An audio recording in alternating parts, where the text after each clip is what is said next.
creo que ahí me... Te voy a poner en el spotlight. Ok.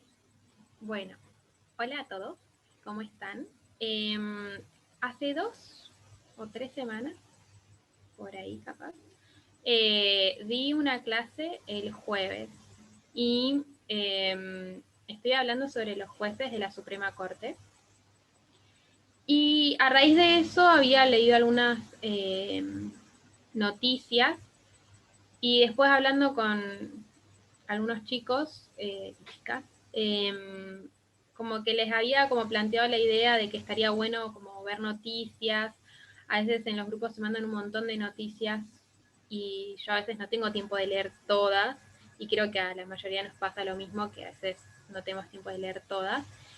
Y se me había ocurrido la idea como de hacer una clase donde podamos leer las noticias, capaz hacer como un resumen. Y esa es como un poco la idea de esta clase. Yo voy ahora a explicar, ahora cuando comparta mi pantalla y vean el Power, les voy a explicar un poquito sobre los jueces y sobre el Poder Judicial y después un poco del Poder Legislativo de Estados Unidos.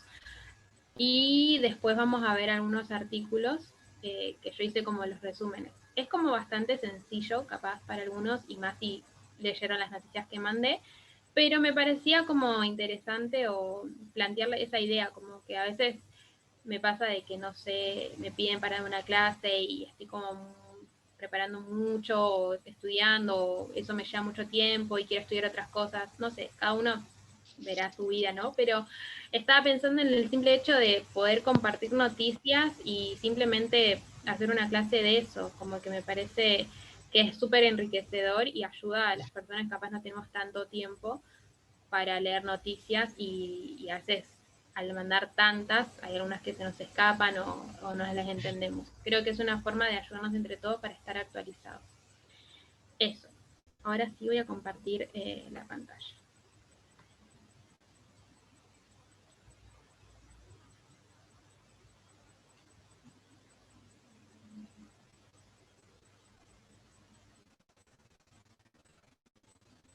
Me tienen que avisar si ven.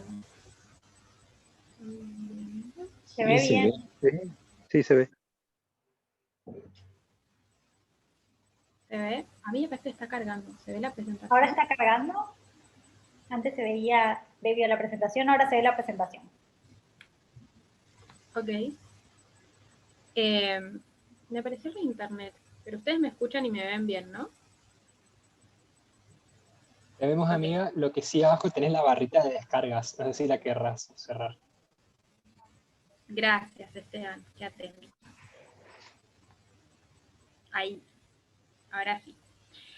Bien, entonces, vamos a ver artículos sobre los jueces o sobre lo que estuvo pasando en la Corte Suprema de Estados Unidos y como para introducir o para ayudar a aquellas personas que, como yo, no se saben nombres o se olvidan de los nombres o no saben bien quiénes son porque no están tan metidos en la política de Estados Unidos o es como todo muy reciente, les quise hacer así para que ustedes puedan ver y conocer de las personas que vamos a hablar ahora más adelante cuando leamos los artículos.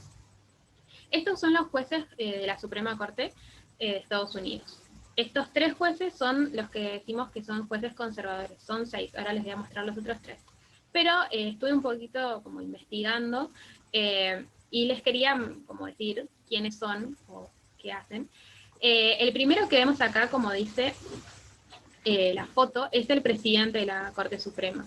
Allá es como son, está el presidente de la Suprema Corte y después son los jueces asociados, pero deciden obviamente los 9 que hay.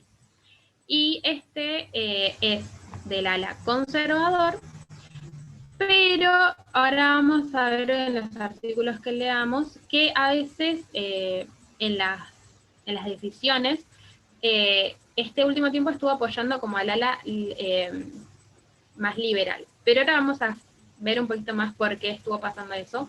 Estoy hablando de John Roberts. Después tenemos a Clarence Thomas, que es otro juez, que fue, estos 3 jueces fueron nominados por Bush. ahí les dicen la foto más o menos, de qué año están. Y este Clarence Thomas es muy conservador también, tiene una ideología muy conservadora. Algo interesante que me pareció decir es que Clarence Thomas, cuando estuvo por asumir como juez, vieron que allá los presidentes nominan y después es del Senado el que da el ok para que ellos sean jueces. En ese interín, él tuvo una acusación de acoso sexual por una persona que se llama Anita, no voy a decir el apellido porque no me va a salir, pero Anita Hill. Hill. Gracias, Agus. Hay una película que no vi, pero vi que había sobre ese caso o sobre lo que pasó, porque a raíz de esa acusación que ella hizo a este juez, se hizo más conocido el término de acoso sexual. Por lo que estuve leyendo un poquito, y me pareció súper interesante, estamos hablando de la década del 1991, que está de juez, pero eso estamos hablando de la década del 80.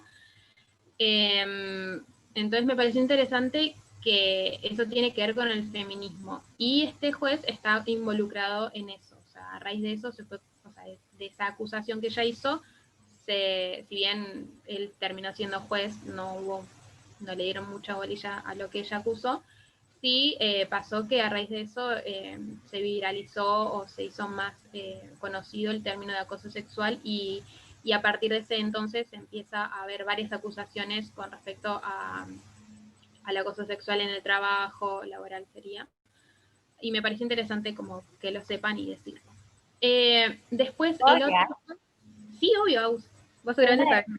Una de las razones por las cuales el testimonio de Anita Hill fue minimizado en las audiencias para la confirmación de este juez fue porque se alegó de que era una conspiración, algo armado, que había hecho el partido oponente para desestimar su confirmación, pero que tenía una base fraudulenta. Entonces no se tomó el testimonio de ella como verídico, no se la escuchó.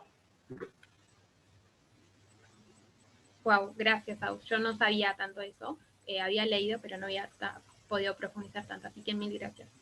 Entonces le decía, el siguiente juez, que es Samuel Alito, y yo le voy a llamar Samuelito, es un chiste, es un juez que vamos a ver un artículo que se van a sorprender, o espero que se sorprendan igual que yo de las cosas que dijo, porque es muy conservador. Y ahora cuando leamos se van a dar cuenta por qué lo digo. También fue nominado por Bush y pertenece a una ala conservadora. Después están estos otros tres jueces, que es este de acá, Brett Kavanaugh. Él también, estos tres jueces son los que fueron nominados por Trump. Este primero que está acá, Brett, también tuvo una acusación de acoso sexual. No pude investigar tanto de quién y eso, pero vi una noticia con respecto a cuando fue también nominado para ser juez, que tuvo esa causa. Y, sí, te sumo. Y me pareció también interesante. También una mujer que lo acusó de haberla violado él y otro amigo de él a ella, y haberse reído incluso del sufrimiento de ella hace muchos años, ya en la secundaria, pero se traía a cuestión el tema de que un juez tiene que tener un carácter irreprochable, porque va a estar tomando decisiones sobre los demás y tiene que ser una persona honorable. Y también se desestimó el caso de esta mujer con la misma estrategia que se había utilizado con Clarence Thomas. Básicamente diciendo que era evidencia fabricada y que el partido oponente estaba diseñando esta mentira para manipular el resultado. Y también se desestimó el testimonio de la mujer. Buenísimo, gracias. Gracias, Saúl. Entonces también me pareció interesante saber eso, porque él capaz que no es uno de los jueces que he visto que tiene como noticias o o que habla tanto, sino que como que guarda capaz un perfil un poco más bajo. Y vi una noticia donde como que decían que a raíz de esa acusación que tuvo, como que él prefirió como tener un perfil bajo por eso y no ser como tan conocido en ese sentido. Entonces también me pareció interesante los artículos que vamos a ver no aparezca tanto su nombre o lo que él dice con respecto a la decisión de estar a favor o en contra de los casos que haya. Creo que es como tenerlo en cuenta, como que tiene tuvo ese problema del acoso y que capaz por eso también tiene un perfil más bajo. Después está Neil, que también es del ala conservador, también fue nominado por Trump. Y bueno, yo con él no profundicé tanto, no vi algunas noticias, solamente sé que es también muy conservador y por eso se lo nominó. Y después está Amy Barrett, que bueno, es más conocida y es como la última que se nominó, que es la jueza, que es la que reemplazó a Ruth Ginsburg. De ella también vamos a hablar más adelante en los artículos que vamos a leer. Entonces, son 6 conservadores, o del ala conservador, que la mitad de los 6 fueron nominados por Donald Trump. Entonces, como para que tengan una idea, cuando decimos conservadores o cómo se deciden los casos, hay 6 personas que son, que son más del ala conservadora, o sea, tienen una idea, una ideología más conservadora, para tenerlo en cuenta. Después están los jueces liberales, que son estos 3, que es Stephen Breyer, Sonia Sotomayor y Elena Kagan. Ellos 3 son las personas que eran liberales. Entonces, ahora vemos que los jueces son bastante desproporcionados. O sea, siempre se buscó que hubiera 4 jueces que tiendan más al ala conservadora y 4 jueces que tiendan a la ala liberal. Y por eso el cambio de estructura en el cambio del poder judicial, o sea, en los jueces de la Corte Suprema, ellos, por más que se jubilan o mueren o renuncian, pero si no ellos siguen por generaciones, entonces es como para que tengan en cuenta del problema que conlleva todo esto, o sea, que haya 6 personas que sean con una ideología más conservadora y 3 liberales. Bien, si no hay preguntas o algo que quieran aportar, vamos a entonces ver este artículo. Este es el título de uno de los artículos que ya envié en el chat. No voy a leerlo obviamente todo, solamente saqué algunos párrafos para que pudiésemos saber de qué es lo que se trataba y por qué nos interesa saber o por qué deberíamos saber lo que estaba pasando. Necesito que alguien me ayude leyendo estos 3 párrafos. Si a alguien le gustaría leer. Yo puedo leer. Bueno, Si alguien más quiere leer, podemos compartir. Yo leo el primer párrafo y alguien termina. La incapacidad de la gente para decir, sin miedo a ser tildados de intolerantes, que el matrimonio es exclusivamente entre un hombre y una mujer, está amenazando con hacer de la libertad de expresión un derecho constitucional de segundo orden, dijo el juez de la Corte Suprema Samuel Alito en una conferencia virtual el jueves. Señaló las restricciones en Nevada que limitan los servicios religiosos a 50 asistentes. El mensaje de los estados es este: olvídense de la adoración y diríjanse a las máquinas tragamonedas, o tal vez a un espectáculo del Cirque du Soleil. ¿Querés leer ese último también, Aus? Así ya. Me duele decir esto, dijo Alito, pero en ciertos círculos la libertad religiosa se está convirtiendo rápidamente en un derecho desaprobado. Como ejemplo, Alito denunció una ley del estado de Washington que requiere que un farmacéutico llene las recetas de píldoras del día después.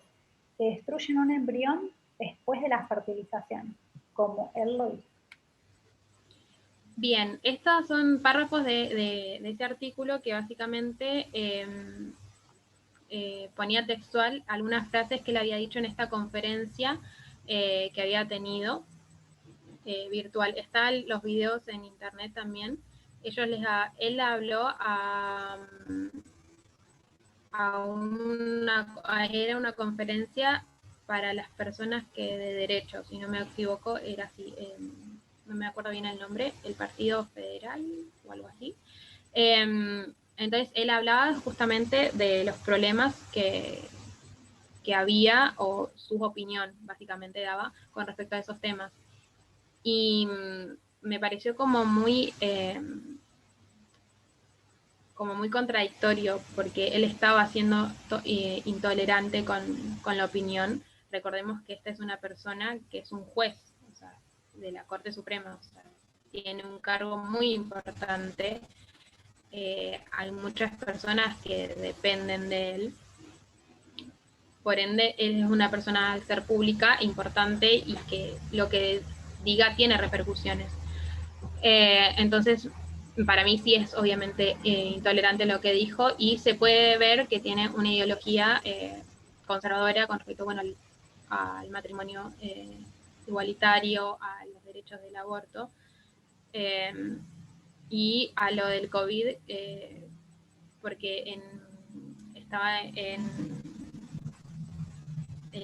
o sea, en ese momento, esto es del 13 de septiembre, este artículo, y había muchos casos de grupos religiosos pidiendo que no hubiera tantas restricciones para poderse reunir, que ahora los siguientes artículos van a hablar sobre eso. Entonces, obviamente los grupos religiosos apelaban a los jueces conservadores para que entendieran como esa libertad religiosa de poderse reunir. Sí, creo que me quedan okay. Estos dos párrafos, si alguien me los puede leer, Esteban, si te animás a leer. ¿Se me escucha bien? ¿No se me corta? Te escucho bien. Perfecto. Incluso antes de la pandemia había una creciente hostilidad hacia la expresión de opiniones poco elegantes, continuó Alito, utilizando la rúbrica de el Estado de Derecho y la crisis actual para montar un ataque contra el matrimonio entre personas del mismo sexo, garantizado por el tribunal en el caso Obergefell contra Hodges en 2015, un fallo del que disentía. Que esto sucediera después de nuestra decisión en Obergefell no debería haber sido una sorpresa. Sí, la opinión de la Corte incluyó palabras para calmar los furores de aquellos que se aferran a los puntos de vista tradicionales sobre el matrimonio. Pero pude ver, y también lo hicieron los otros jueces en desacuerdo, a dónde llevaría la decisión. Escribí lo siguiente: supongo que aquellos que se aferran a viejas creencias podrán susurrar sus pensamientos en los recovecos de sus casas, pero si repiten esos puntos de vista en público, se arriesgarán a ser etiquetados como intolerantes y tratados como tales por los gobiernos, los empleadores y las escuelas. Eso es justo lo que está pasando. Gracias, Esteban. ¿Hay alguien que quisiera comentar lo que piensa sobre esto, o si se entiende? Me gustaría como que alguien me dijera qué es lo que entiende del artículo, cuál es el problema, o qué es lo que podríamos rescatar, porque es importante esta noticia. Porque es una noticia que mandó Tess también, por las dudas también, por si no sabían. Es justo lo que habíamos visto en las últimas clases que me tocó el grupito a mí, que hubo buena participación y salieron estos temas, ¿no? Es muy interesante cómo las personas que son la mayoría y siempre usaron su poder para reprimir la libertad religiosa en otras personas y ser intolerantes cuando se les pide un trato igualitario o decencia mínima, amabilidad, ética, sienten que eso es una opresión. porque lo que ellos están acostumbrados en realidad es a la desigualdad, pero que ellos estén arriba, y la igualdad les resulta chocante, porque para ellos expresar incluso si es un discurso intolerante o de odio, por ejemplo, hacia la mujer o hacia las personas de otras razas u otros países o personas de otras orientaciones sexuales, para ellos eso es libertad religiosa. Como que acá se apelaba al hecho de la libertad de opinión, de expresión. Y van a ver que en los otros artículos también, como que la libertad individual, la libertad al culto, es como leen la letra literal de, de la enmienda de la ley. Y creo que eso también se apunta con estos artículos. O sea, ¿por qué decimos que esto no es libertad, o sea, de expresión, o por qué estaría mal utilizar eh, esto como libertad de expresión? Porque lo que él en realidad, si se puede decir, es como él hizo, es un juez, es una persona, podría decir alguien, que dio su opinión con respecto a los temas por sus convicciones religiosas. Es como, ¿cuál es el problema? ¿Cuál es el problema que un juez diga? Es una persona, puede decir sus opiniones. ¿Cuál sería el problema? No sé qué piensan, alguien más si quiere decir algo. Si no, paso al siguiente artículo. Ahora. Presionarlos más. Y Yo no, creo eso que es lo que muchos hablé. problemas en lo que está diciendo. La base de hecho, primero que nada, algo que decía Agus era de que había una mayoría. El tema con los grupos así cristianos es que no son una mayoría en muchos casos, porque hay muchas religiones en distintos lugares, o son grupos cristianos de distintas denominaciones, etc. Pero sí, el grupo cristiano evangélico es, sin ser la mayoría, es el grupo más grande organizado. En ese sentido, sí, exacto, es con más poder lo que dice Gustavo en el chat. Eso por un lado. Por el otro, es cierto el hecho de que puede tener sus creencias, puede tener su religión, etc.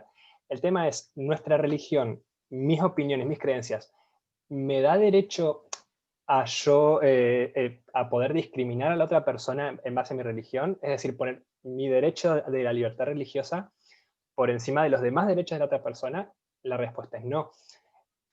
Porque ahí estás discriminando, estás poniendo a una persona por encima de la otra. Y ese es el Claro, principal peligro de lo que está diciendo. No es el único, hay más. Porque, por ejemplo, habla acerca de una concepción tradicional de la familia. ¿Tradicional en base a qué? Porque está basado en un principio, podríamos decir, pero en un principio moral de una religión. Es decir, no te estás basando en una descripción legal, una cosa por el estilo, o algo científico, te estás basando en una descripción religiosa que no tiene jurisdicción en un ámbito legal. La otra persona puede no creer lo mismo que vos. Y vos tenés que saber legislar con una legislación que va más allá de eso y que está relacionada más bien con el derecho positivo y con garantizar la libertad de las personas. claro, también tiene que ver con el tema de qué es lo que ellos llaman discriminar, ¿entendés? Como que es como que yo trato de hacer el cambio de rol, como que ponerme como si estuviese a favor o de pensar igual que ellos. Y es como, ¿por qué vos me decís que yo estoy discriminando? ¿Entendés? Yo creo que ¿Cuál la es clave el...? para entender por qué te puedo decir que me estás discriminando es que tener una creencia a vos no te justifica negarme a mí un derecho. Cuando vos te atribuís el derecho, la posibilidad de negarme a mí un derecho, vos me estás discriminando. Y Claro, pero estás... ellos piensan lo mismo con el derecho al libre culto, que es los dos artículos que vamos a ver después. O sea, es que por la eso ahí enmienda no es dice donde... libertad de culto. ¿Por qué vos por el COVID me estás prohibiendo? O sea, y encima ellos dicen, está en la primera enmienda. Es como, o sea, es lo mejor, ¿entendés? O sea, y me estás negando eso, estás yendo con, o sea, a las personas liberales les están diciendo que son anticonstitucionales porque me estás negando mi derecho del libre culto, de reunirme cuando a mí se me plazca y de restringirme. Entonces es como que yo lo Hay que una diferencia, entiendo es que en acá una cosa que, estás tocando la creencia de una persona y por el otro lado lo que está En realidad no es que estás prohibiéndole que tenga un culto ni observar su fe. Lo que estás dando es observaciones y regulaciones de cuidado que no son específicamente para su religión, es decir, no es para un grupo de personas que le estoy prohibiendo reunirse. Entonces, no hay una discriminación al respecto. Aplica para todos y es un cuidado para todos.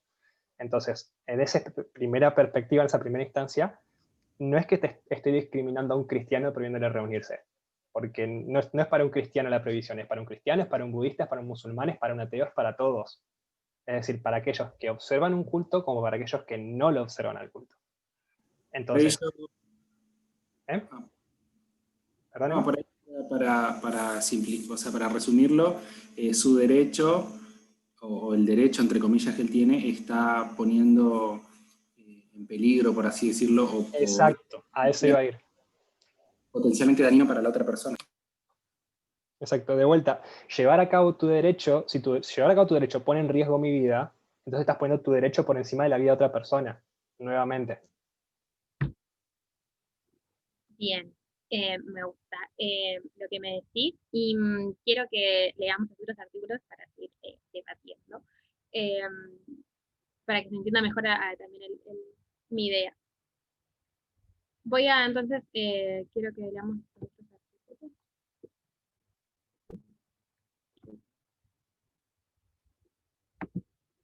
Okay. Este artículo habla sobre lo que pasó ahora el 20, creo que este artículo es del 26 de noviembre.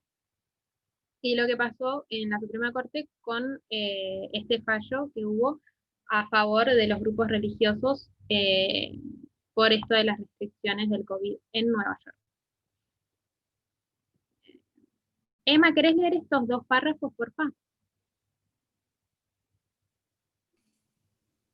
La primavera y el verano pasados, antes de la muerte de la jueza Ruth Bader Ginsburg, la Corte se dividió 5-4 en casos similares de California y Nevada, con Roberts y los liberales en la mayoría de los casos poniéndose del lado contrario de las casas de culto. En octubre se confirmó que Barrett tomaría el puesto de Ginsburg. En la opinión principal, sin firmar, la mayoría falló a favor de la diócesis católica romana de Brooklyn y de Agudat, Israel de América, que argumentaron que las restricciones violaban la cláusula de libre ejercicio de la primera enmienda, porque las regulaciones trataban a las casas de culto más duramente que a las instalaciones seculares comparables.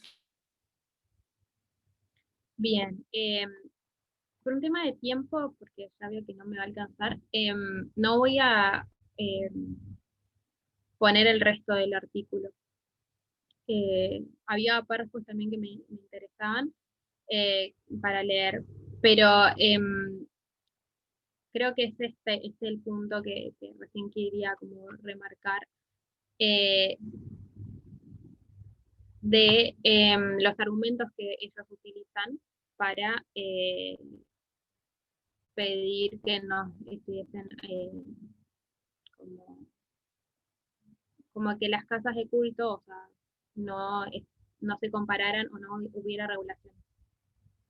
En otras partes del artículo, como que mencionaban, o los jueces decían que les parecían que no se podía comparar las casas de culto con eh, tiendas de bicicleta, y como que comparaban, como que no se podían comparar esos lugares.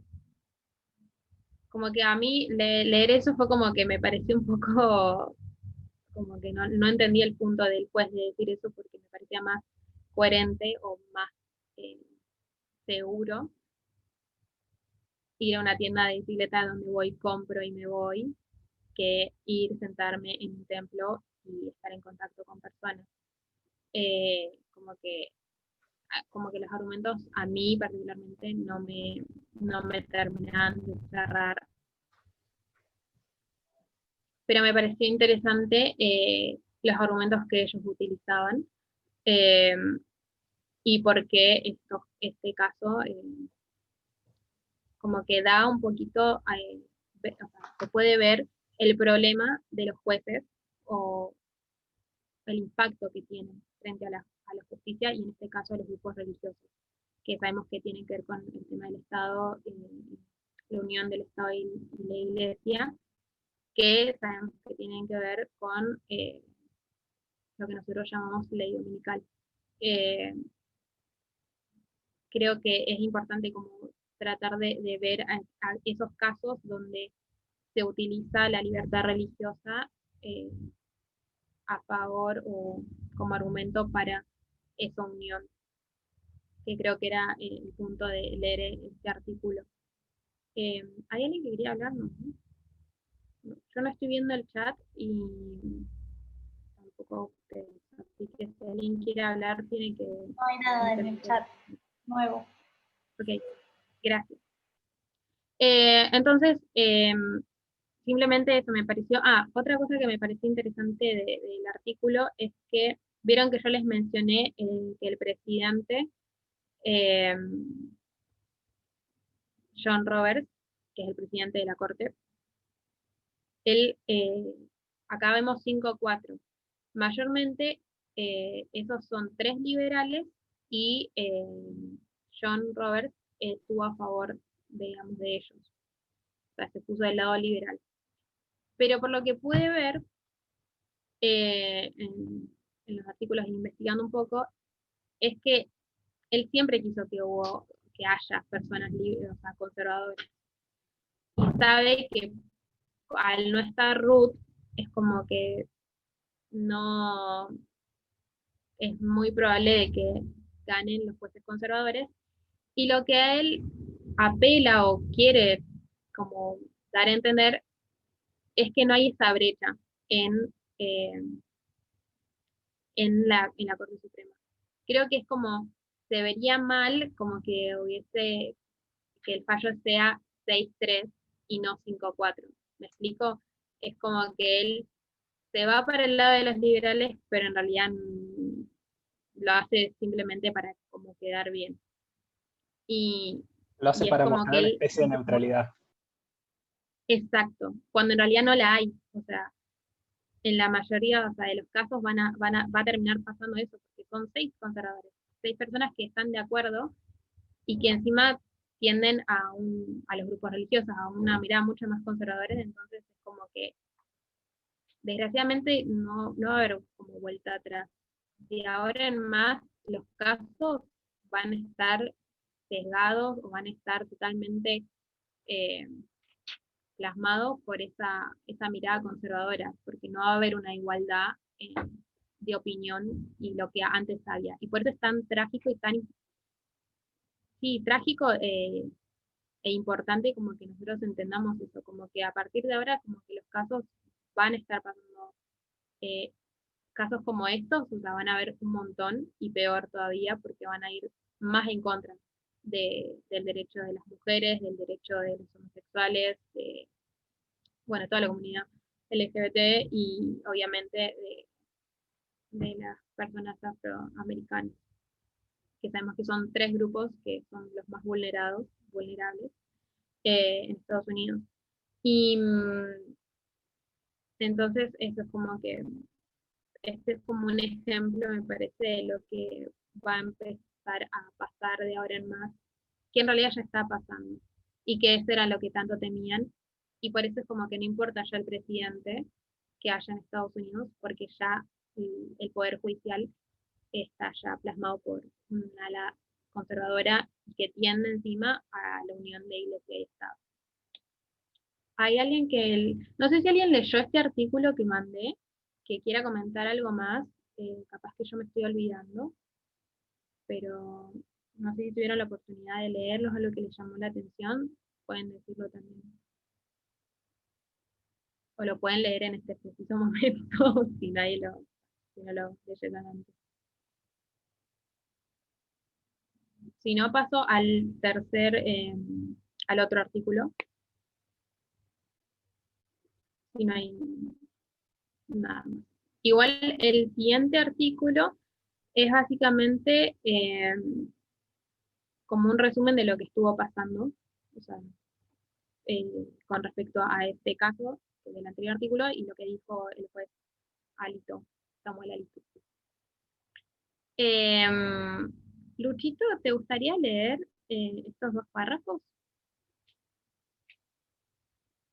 No sé si estás ahí. No le pido otro.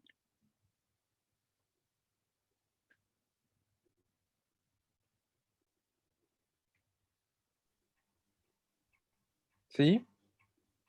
¿Y no estás? ¿Estás? Sí estoy. No te... Ah, ok.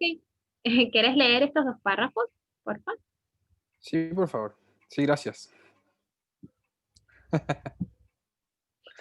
Con la muerte de la jueza Ruth Bader Ginsburg en septiembre y el ascenso de Barrett al banquillo, la marea ha cambiado. Roberts es ahora incapaz de evitar que la mayoría de los funcionarios locales se desentiendan de los intentos de combatir la propagación del coronavirus. Limitar la asistencia a 10 o 25 fieles en las zonas más peligrosas, la mayoría dijo en su opinión no formada, es mucho más severo de lo que se ha demostrado que es necesario para prevenir la propagación del virus en los servicios de los solicitantes.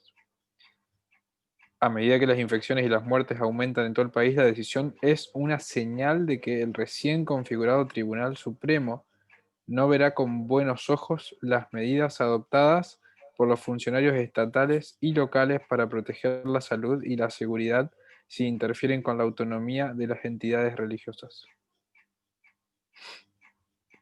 Ok, gracias. O sea, lo que había pasado, capaz que no sé si este contexto antes, es que Nueva York había dado esa restricción de las casas de culto. Y esas 2 entidades que vimos antes habían apelado a que no, como que esas restricciones no, como que no las querían, no querían, no me sale la palabra. No querían esas restricciones. Claro, no las probaban, no las querían hacer, no las querían cumplir, porque les parecía que eso afectaba su libertad de poder ir a sus casas de cultos o tener esa libertad religiosa. Entonces, eso es como el argumento que tenían y lo que estaba pasando. Y no solamente en Nueva York, sino que hubieron 2 veces antes en otros estados donde pasó lo mismo, donde los grupos religiosos apelaban a la decisión del Estado o del gobernador de restringir las zonas o restringir el tema de que no se junten. Cosa que era por el COVID, o sea, la gente se estaba muriendo, era como lo más razonable que no se juntaran. Entonces, creo que ahí está también metido el hecho de que las personas religiosas no creen en el problema que conlleva el COVID o la muerte. O sea, hay muchas teorías de conspiración, creo que eso está como muy unido al hecho de que ellos apelaran a esas restricciones que les había puesto el Estado, porque no creían que el problema o lo que surgía por el COVID o las muertes. A mi entender, esto es como mi opinión, pero creo que por lo que vengo leyendo y viendo, yo sé que hay muchas personas en Estados Unidos y creo que en todo el mundo que no creen en el tema del COVID, no creen en la vacuna, como que hay muchas teorías de conspiración y fake news con respecto a eso, entonces también yo creo que los estados querían como tratar de restringir para que eso no se, o sea, el COVID no se fuese propagando, pero era una buena decisión y era razonable. Pero obviamente, al ser una situación de COVID, como son leyes o algo que no estuvo desde siempre, no está en las enmiendas. Entonces ellos apelan a las enmiendas y eso es como que como es mayor que, que las leyes que hicieron por el COVID o las restricciones. ¿Me explico? Es como que las enmiendas o las leyes, la constitución, mejor dicho, está primera o es lo que prima antes que las leyes que se hagan o las restricciones. Carol, ahí Emma comentó en el chat que no creen porque no creen en la ciencia. Exacto. Ok.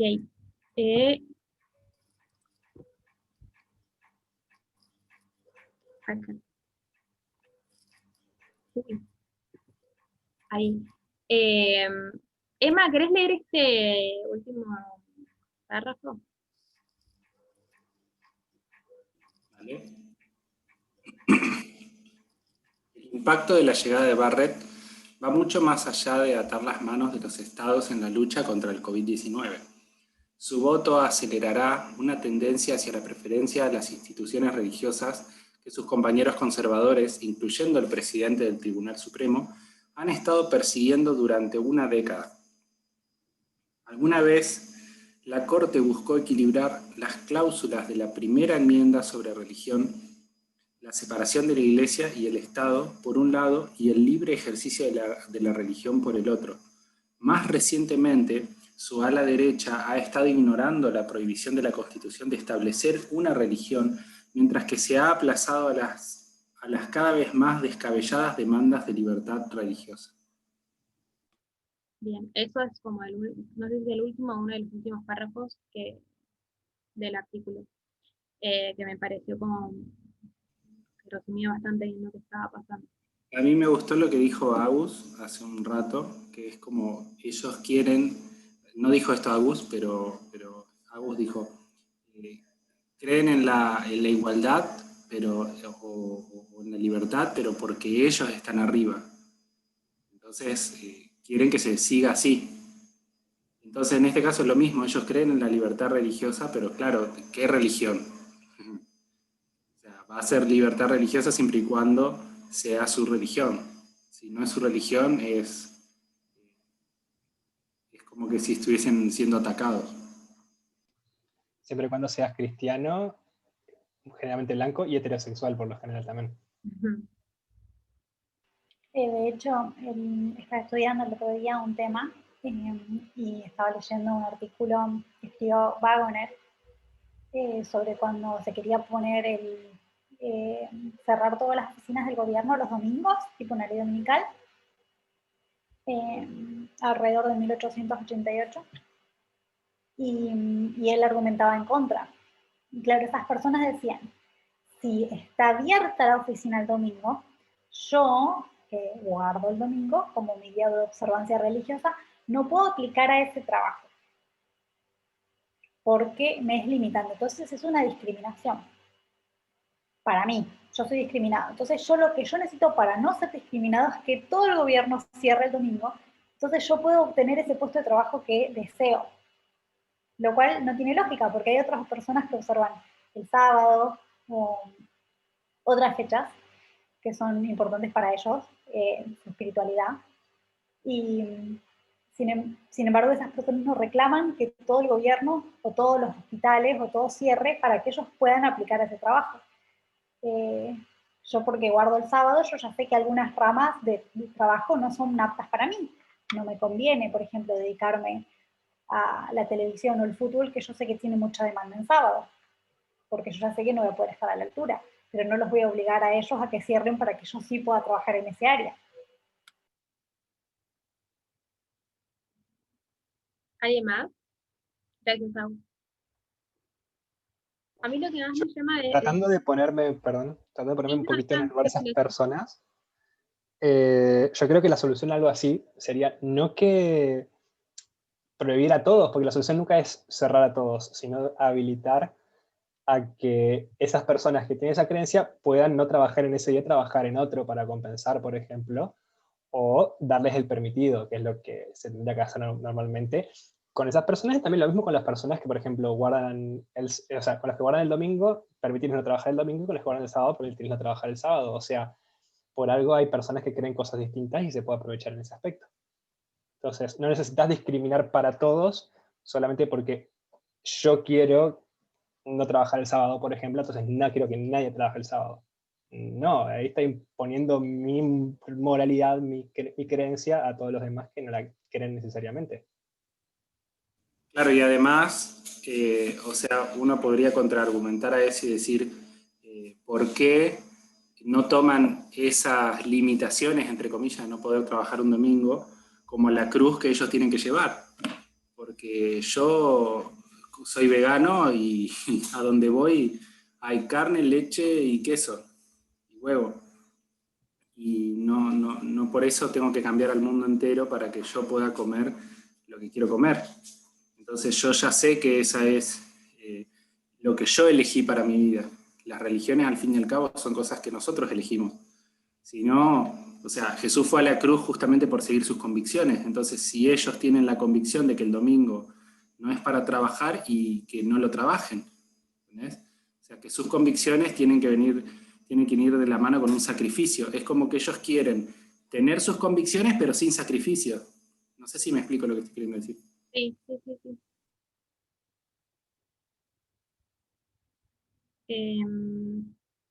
Muy bueno, me están haciendo pensar. Me colgué.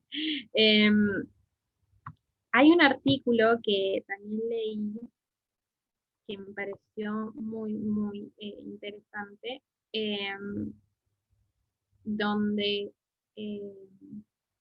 a ver si entre los nervios de dar una clase y mi poca memoria, voy a intentar hacer memoria de ese artículo porque estaba muy interesante. Ah, ya me acordé. Quería como recordar por qué cómo es que había llegado a ese artículo. En uno de estos 3 artículos, creo que es en este, se mencionaba como el término excepción o extensión o algo así, ministerial. Y como ese término, no me acuerdo bien cómo era. Y me pareció interesante y lo busqué y en eso encontré una noticia donde había un caso también de la corte, donde había ex empleados, ex profesoras, maestras, habían acusado a una institución católica, creo que era, por discriminación. Una era porque cuando les dijo que tenía cáncer, la despidieron, o sea, no les renovó el contrato la, la institución católica, y la otra era porque, no me acuerdo por qué ahora, una era por el cáncer y otra era, eh, no sé qué les había dicho y también las habían como discriminado. No, era algo del cáncer y que es más, esa persona había fallecido cuando se dio todo el caso y el esposo era el que había seguido apelando. Y básicamente los jueces salieron a favor de la institución católica porque hay una como cláusula o este término eh, donde como ministro vos no podés denunciar a tu empleador. Hay como, es la idea es así. Si vos sos ministro, en este caso los docentes eran ministros, no podían denunciar porque era de esa naturaleza. Al ser ministro, pues no podés como denunciar a tu empleador, o sea, no podían denunciar a esta institución. Lo tengo por ahí, al artículo, así que después si quieren se los paso.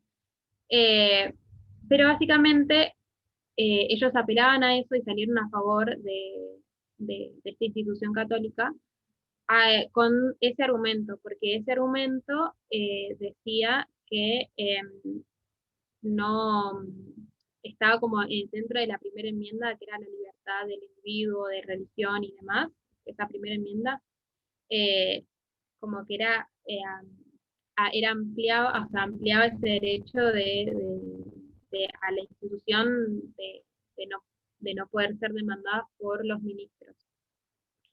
Y me pareció como súper interesante porque fueron discriminadas estas 2 personas, que si bien una fue por el tema del cáncer y otra, no me acuerdo la otra porque qué le había pasado, pero como que este caso, el artículo decía que dejaba como ver que el día de mañana, si se las volvía a discriminar por el hecho de ser una institución religiosa, o sea, discriminaban a un docente por su orientación sexual o por sus creencias, también estaban como respaldados por este caso.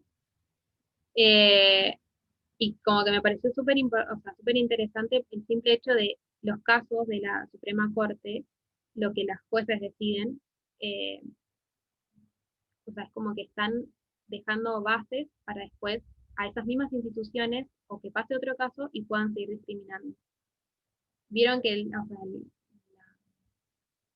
la forma de gobierno, o sea, la justicia ya es por antecedentes, o sea, no sé, como tiene una palabra que ahora no me sale, capaz que Es un sistema inglés que se basa, básicamente, construye más por precedentes. jurisprudencia.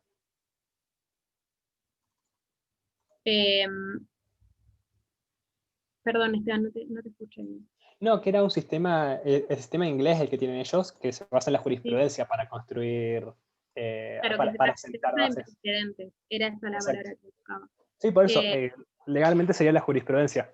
Es decir, la resolución de casos anteriores es lo que más lo que sienta cómo se tienen que manejar casos similares y es de las cosas de más valor. Por eso es tan importante el poder judicial allá. exacto. Gracias, era eso lo que básicamente quería decir. Básicamente lo que están decidiendo, están poniendo bases o precedentes para después que las mismas instituciones o haya otros casos donde se siga apelando o se siga favoreciendo a esos grupos religiosos. Jurisprudencia. Gracias, Adrián. Bien, ¿hay alguien más que quiera comentar algo?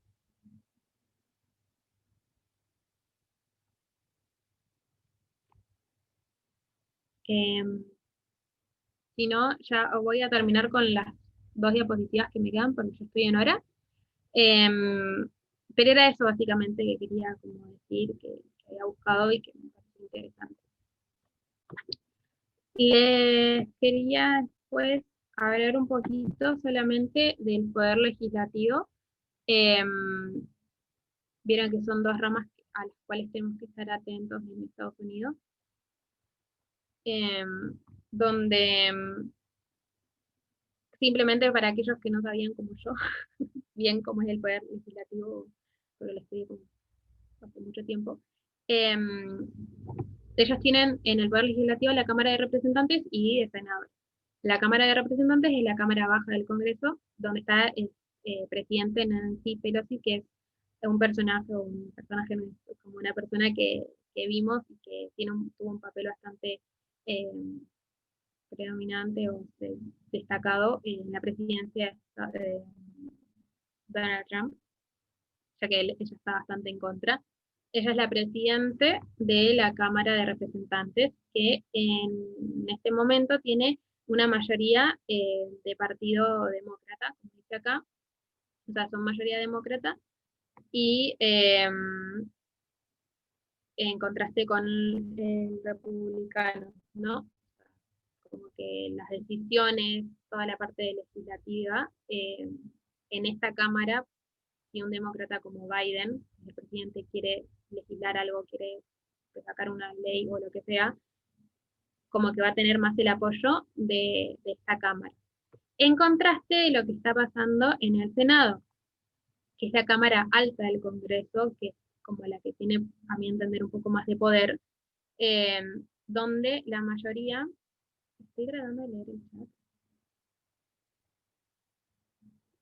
Yo puse demócrata. Ah, ok. Esta persona, Kevin, ok, sí, es verdad, es republicano.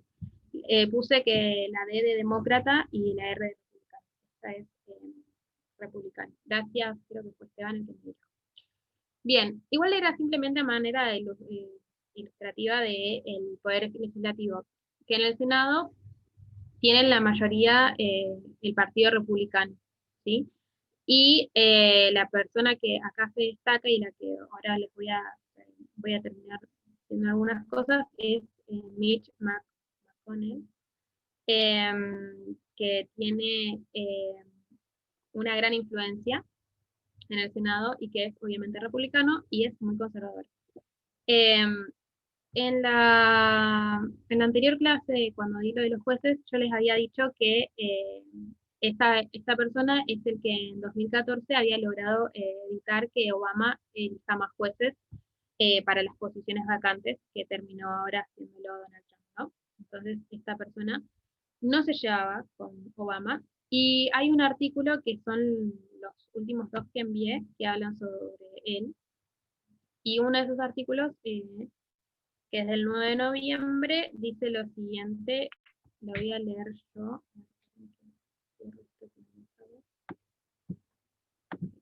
Ahí. Dice, Biden y McConnell tienen un historial de cerrar acuerdos juntos y han desarrollado un vínculo que, según dicen, se basa en la confianza después de servir juntos en la Cámara durante décadas.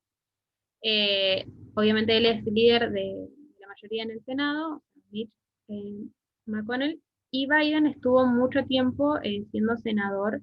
No me acuerdo de qué estado, capaz si alguien se lo sabe, ahora no me acuerdo, pero por mucho tiempo fue senador. Y por eso acá dicen que fueron, se conocen desde ese entonces. Y en otra parte del artículo dice, el tipo con quien negociar en la administración era el vicepresidente, no el presidente, dice McConnell. Con Biden no perdimos mucho tiempo hablando de cosas en las que sabíamos que nunca estaríamos de acuerdo. No le di un sermón, él no me sermoneó a mí. Llegamos a las áreas donde había un posible acuerdo y pudimos llegar a un resultado. Una experiencia muy diferente de estar en un entorno de negociación con el presidente. Se está refiriendo a Obama. No sé qué están diciendo. Gracias, Kentucky. Biden fue senador de Kentucky. ¿Kentucky se dice? Creo que sí.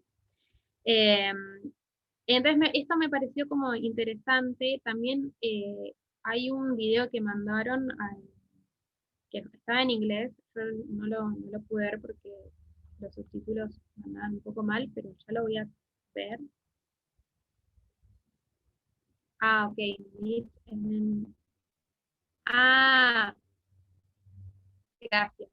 Mitch es de Kentucky, o sea, senador de Kentucky, y Biden de Delaware. Es así. Gracias, Esteban. Entonces, simplemente menciono esto por el simple hecho de que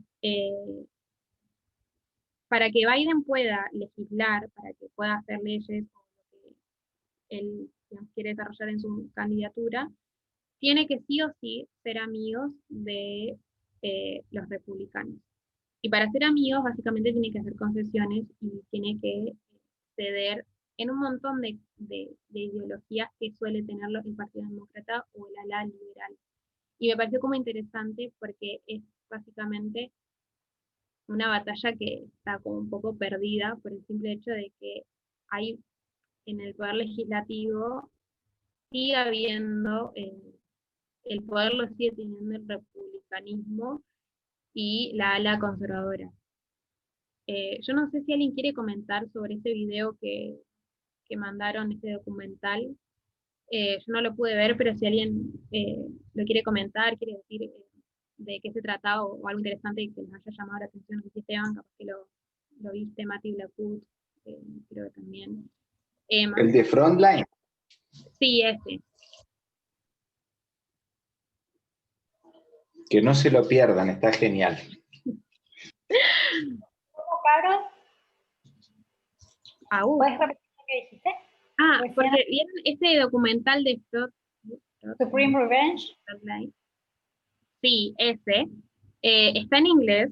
Yo lo vi en realidad no lo vi, lo intenté ver con subtítulos, pero automáticos, porque no tiene subtítulos. Entonces yo quería que si alguien que lo haya visto, que esté en inglés, pueda decir más o menos de qué se trata o si hay algo interesante. Porque sé que habla de Mitch McConnell había muchas cosas interesantes. ¿Cómo?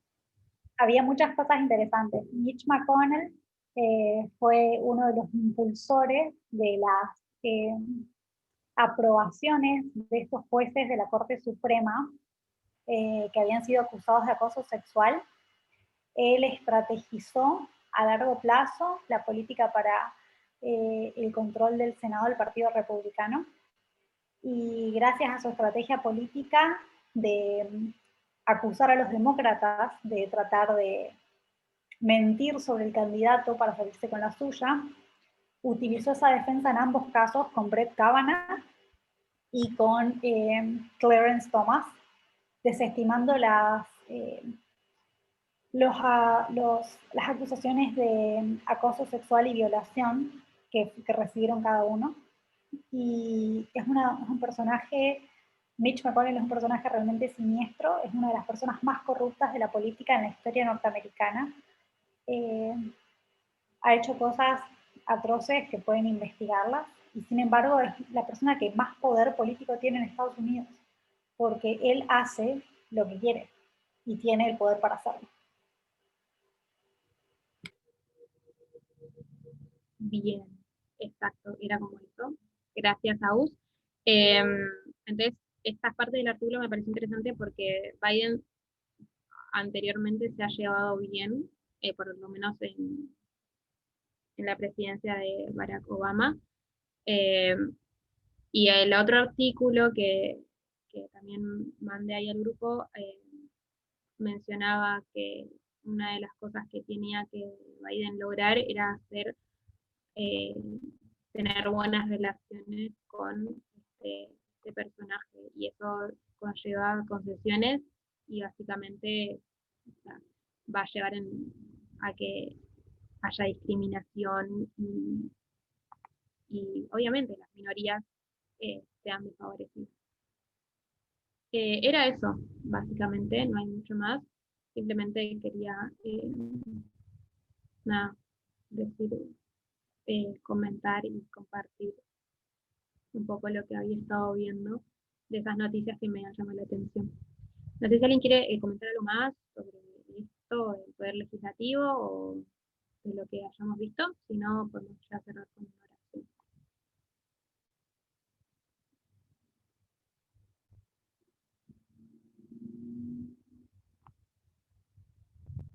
Yo creo que podemos cerrar, si querés. Entonces ya cortamos la grabación. Dale, dale, sí. Bueno, voy a orar. Padre que estás en los cielos, te doy muchísimas gracias porque nos podemos reunir virtualmente, porque nos das esta posibilidad, Señor. Gracias porque pudimos compartir entre todos estas noticias. Gracias porque a pesar de aquellas cosas malas o lo que está pasando, sabemos que son cosas que tú nos estás advirtiendo, que nos ayudan Señor, a entender estos momentos finales. Gracias porque nos das la posibilidad de estudiar, de poder, Señor, reflexionar y ver cómo se va desarrollando esta historia. Gracias porque a través de ella podemos ver, Señor, nuestras vidas y ver y entender el pensamiento de los demás, y también entender cuál es el pensamiento que deberíamos nosotros tener. Ayúdanos, Señor, a tener una mente clara, a poder dejar los preconceptos, las ideas cerradas, Señor, y aquellas cosas que son intolerantes, que no están buenas, Señor, que podemos dejar de lado y poder estudiar y profundizar sobre estos temas para tener una buena postura. Quédate con lo que queda esta noche y con las personas que nos están escuchando, y te lo ruego y te lo pido por los méritos de Jesús. Amén.